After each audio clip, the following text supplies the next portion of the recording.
இன்று நாம் ஒரு சிறுவன் மீது நடந்த அற்புதமான சாகச கதையை பார்க்கப் போகிறோம். அந்த சிறுவன் தனது கிராமத்தில் மிகவும் துணிச்சலானவன்.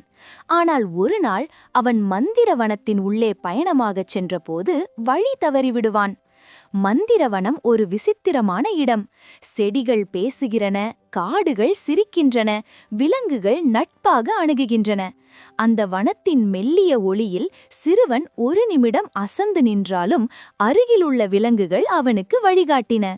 முழு வனம் ஒரு புதிர் போல, எந்த வழி எங்கே செல்லுமோ தெரியாது.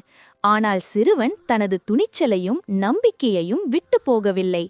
ஒரு சிறிய பறவை, ஒரு நீண்ட கால் கொண்ட குரங்கு மற்றும் ஒரு மூடிய கண்களைக் கொண்ட ஓர்மான் ஆகியோரின் உதவியால் அவன் அடியடி முன்னேறினான்.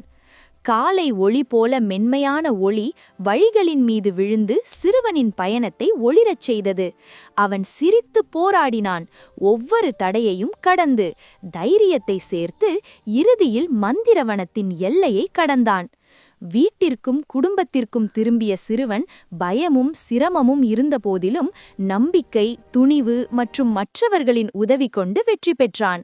அந்த நாள் சிறுவன் உணர்ந்தது, தைரியம் மற்றும் உதவி எப்போதும் நம்மை வழிகாட்டும் என்றது.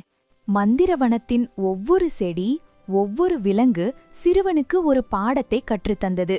துணிவு இருந்தால் எந்த தடையும் கடக்க முடியும். மற்றவர்களின் உதவி இருந்தால் பயணங்கள் எளிமையாகும். Thanks for watching. Subscribe me.